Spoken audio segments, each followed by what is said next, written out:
On avait envie d'un peu de poésie dans cette émission. Voilà, c'est ça dont on a besoin. Malheureusement, Francis Lalanne est mort et Rimbaud est fou.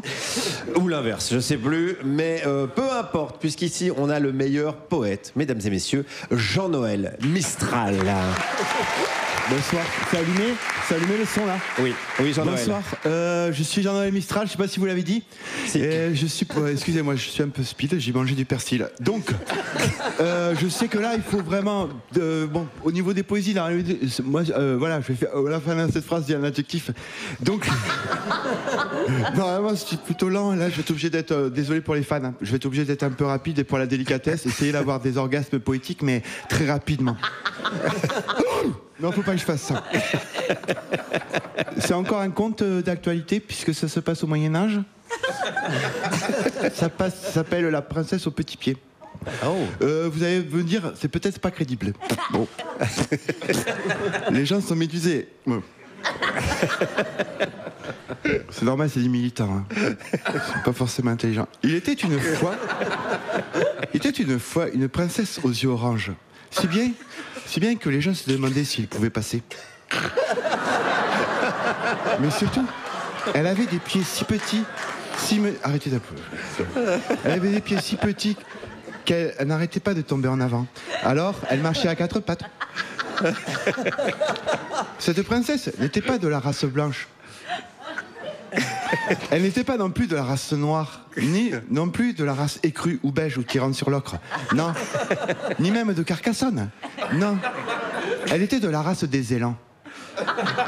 Et comme tous les élans, elle était très haute sur pattes, avec un visage, avec les traits si fins qu'on voyait les os des pommettes vibrer à chacun de ses pas. Les gens n'aiment pas. Elle avait des vastes cornes alambiquées, car elle avait déjà changé 7 fois de sexe.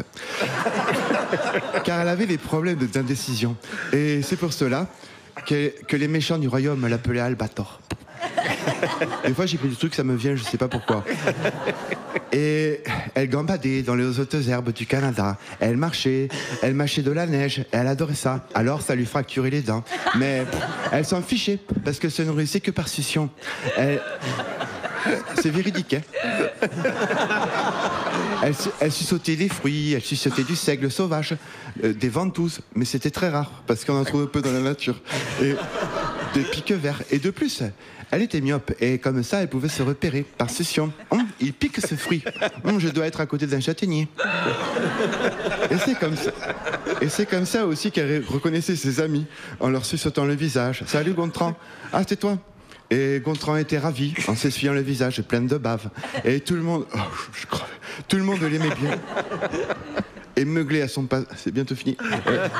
Et meuglé à son passage. Et elle répondait en un meuglement si délicat et plein de sensualité, avec un meuglé en subjonctif présent, avec des compléments d'objets directs, d'une finesse. Léger comme de la mousse, mais nourrissant comme une salade de gésier avec des pommes de terre. Une fois, il avait plu. Bon. Une autre fois, elle rencontra une poule d'eau qui avait le visage très rêche, car il voulait voler et se jeter des rochers. Alors, souvent, il se râpait le visage. Elle en tomba, bien sûr, complètement amoureuse, car les élans étaient tellement butés sans cesse à faire de la musculation ou à se battre contre les touristes. Alors, ils vécurent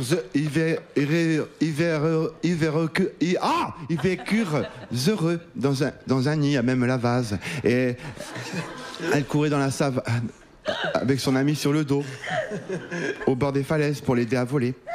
Et ce qui arriva. Ils s'envolèrent vers on ne se Jésus. On dit qu'ils vivent à la cime des brouillards. Là, il fait toujours beau. Et ils tiennent là-bas une pizzeria. C'est magnifique. Magnifique. Jean-Noël Mistral, messieurs, dames. C'est toujours un grand moment de poésie. Entre autres, Jean-Noël Mistral, alias Arnaud Aymar, ou l'inverse, on ne sait plus. On se retrouve le 8 et 9 mars au Solo à Paris.